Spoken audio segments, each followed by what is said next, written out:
Godrej consumer products पे ये share analysis है और यहाँ पे हम लोग वही फिर से देखने जा रहे हैं कि यहाँ पे बाइंग अपॉर्चुनिटी बन रही है कि नहीं बन रही है।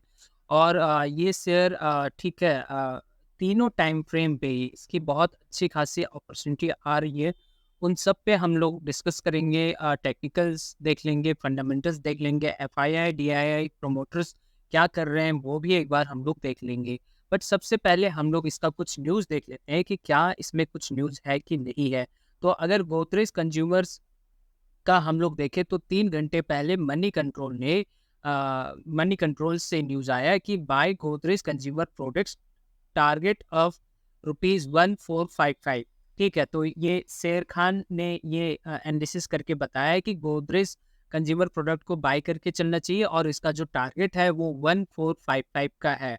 ऐसे ही कल रॉयटर्स ने यहाँ पे बताया कि Godrej consumer gains on Q4 volume margin growth update. ठीक है, तो यानी कि यहाँ पे अ, जो इसका वॉल्यूम है, जो सेल्स है वो इंक्रीज हुआ है, ये बताया जा रहा है। 3 दिन पहले रॉयटर्स ने बताया था कि India's Godrej consumer says operating conditions remain subdued, Africa sales sting. ठीक है, तो यहाँ पे फिर से मतलब एक बताया जा रहा है कि इसका जो ऑपरेटिंग कंडीशन है वो थोड़ा सा कहीं ना कहीं धीमा हो गया है, बस ये बताया जा रहा है।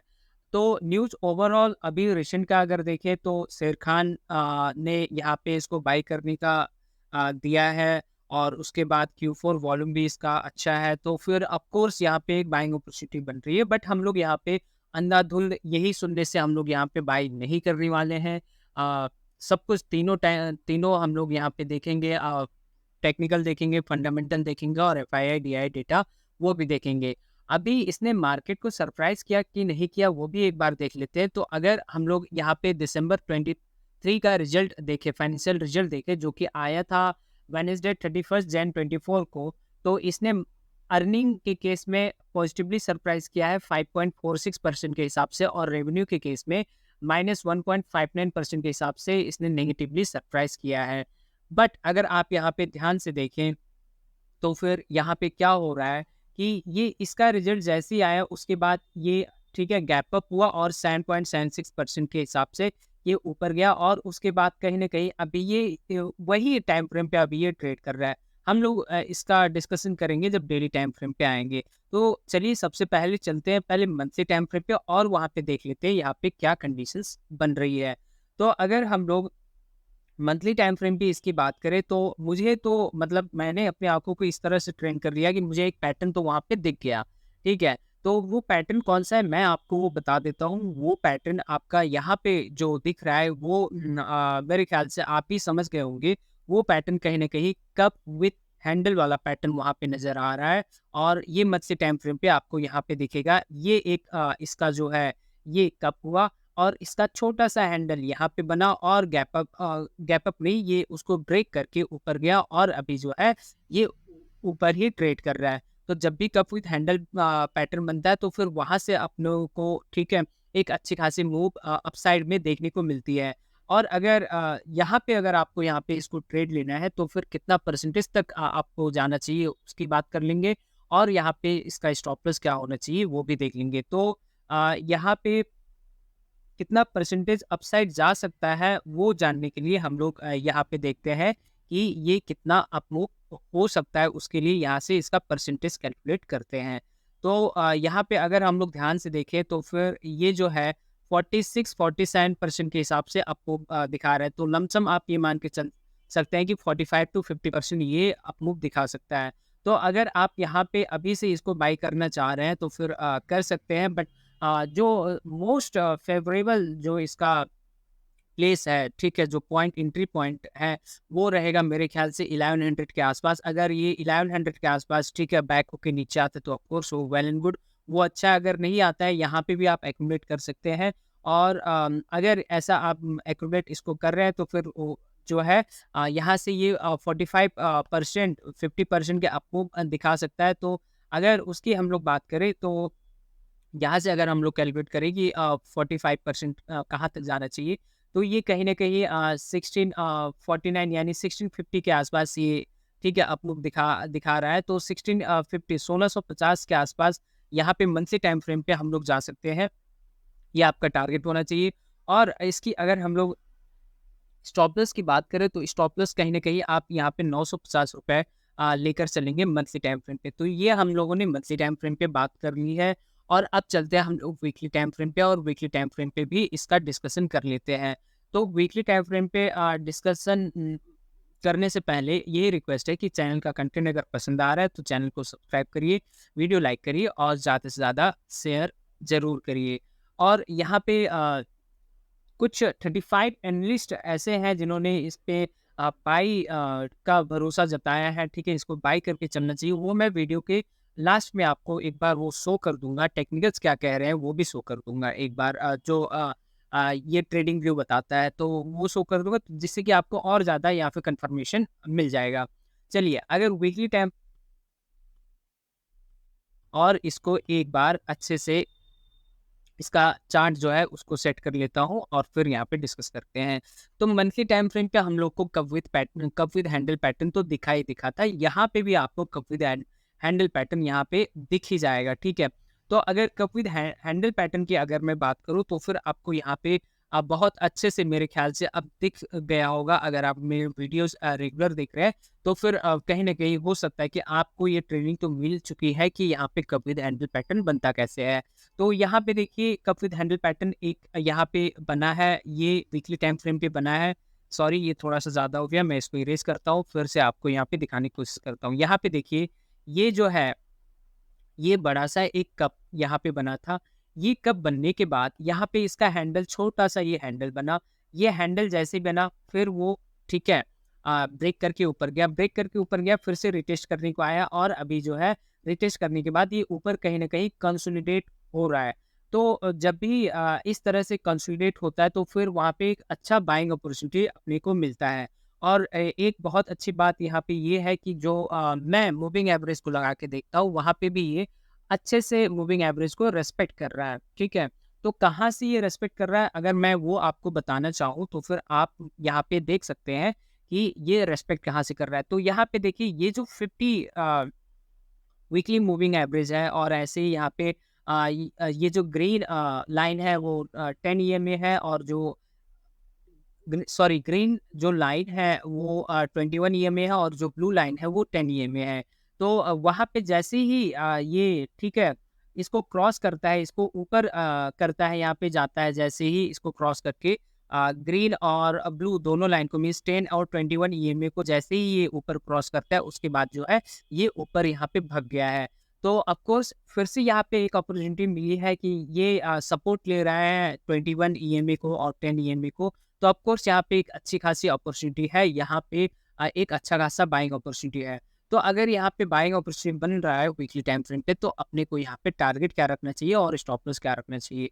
बात मैं अगर पहले स्टॉप लॉस की करूँ तो फिर यहाँ पे आपका स्टॉप लॉस कम से कम 1067 के आसपास आपका ये स्टॉप लॉस होना चाहिए। और इसका जो टारगेट है, टारगेट अभी बता नहीं सकते, बस इतना मान के चलिए कि ये 10 ईएमए के ऊपर जब तक जा रहा है, जब तक ऊपर क्लोज हो रहा है, आप यहाँ पे इसको राइट करते चलिए। जैसे ही वीकली टाइम फ्रेम पे 10 ईएमए के नीचे ये क्लोज कर दे, वहाँ पे आपको अपना पोजीशन एग्जिट कर लेना चाहिए। तो ये हम लोगों ने वीकली टाइम फ्रेम पे बात की। अब हम लोग चलते हैं डेली टाइम फ्रेम पे और वहाँ पे भी कुछ बात कर लेते हैं। तो डेली टाइम फ्रेम पे अगर मैं बात करूँ तो सबसे पहले इसका मैं जो भी हम लोगों ने यहाँ पे ड्रॉ किया था वीकली टाइम फ्रेम पे वो इरेज कर देता हूँ। अब यहाँ पे डेली टाइम फ्रेम पे बात करता हूँ। तो डेली टाइम फ्रेम पे अगर मैं बात करूँ तो फिर यहाँ एक बहुत ही स्ट्रॉन्ग रेजिस्टेंस है डेली टाइम फ्रेम पे, जिसको इसका प्राइस जो है हमेशा रेस्पेक्ट कर रहा है। तो अगर मैं उसकी बात करूँ तो फिर यहाँ पे आपको दिख ही रहा होगा कि कितने अच्छे से ये इसको रेस्पेक्ट कर रहा है, ठीक है। ये जो 1273 या फिर 1275 मान के चलिए, वो हमेशा बार-बार इस लेवल को रेस्पेक्ट कर रहा है। कैसे, वो मैं आपको यहाँ पे शो कर देता हूँ। तो सबसे पहले यहाँ पे देखिए, यहाँ पे इसने रेस्पेक्ट किया, मतलब वहाँ से जाके रिजेक्ट हो गया, उसका प्राइस नीचे आया, फिर जाने की कोशिश की, फिर वहाँ से रिजेक्ट होता है, फिर ऊपर जाने की कोशिश, फिर रिजेक्ट, फिर रिजेक्ट। तो इस तरह से 3-4 बार ये रिजेक्ट हो चुका है, नीचे जाता है, फिर ऊपर जाता है, फिर यहाँ से रिजेक्ट होता है, फिर यहाँ से रिजेक्ट होता है। तो अभी इसका रिजेक्शन बहुत है। तो डेली टाइम फ्रेम पे अगर आपको यहाँ पे इसको ट्रेड करना है, तो फिर मेरा मानना ये है कि जब तक ये 1275 के ऊपर ग्रीन कैंडल में क्लोज ना हो जाए, तब तक आपको यहाँ पे ट्रेड नहीं करना चाहिए। अगर आप बहुत ज़्यादा एग्रेसिव हैं तो फिर अभी ले सकते हैं, बट रिकमेंडेशन नहीं है।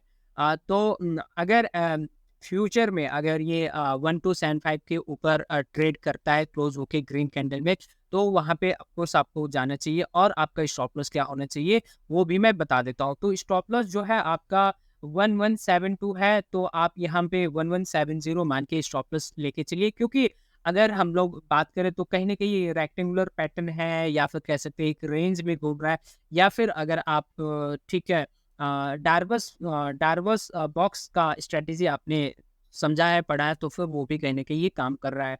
तो ये रेंज कैसे, रेक्टेंगल कैसे हुआ मैं बता देता हूँ। तो अगर आप देखें तो प्राइस अब गया और अब जाके फिर से नीचे आया, फिर अब आ रहा है, फिर नीचे आ रहा है वही लेवल पे, फिर अब जा रहा है, ठीक है, फिर अब जा रहा है और वही नीचे आ रहा है, फिर से अब जाने की कोशिश कर रहा है। तो ऑफ कोर्स ये कहीं न कहीं ये एक रेंज है इसका, जो कि यहाँ पे ये फॉलो कर रहा है। तो जब तक 1275 के ऊपर नहीं जाता, तब तक यहाँ पे डेली टाइम फ्रेम पे कोई ट्रेड करने की अपॉर्चुनिटी नहीं दिख रही है। तो हम लोगों ने तीनों टाइम फ्रेम पे यहाँ पे बात कर लिया है। अब हम लोग चलते हैं इसका फंडामेंटल एनालिसिस पे और वहाँ पे देखते हैं कि गोदरेज कंज्यूमर लिमिटेड में क्या बन रहा है।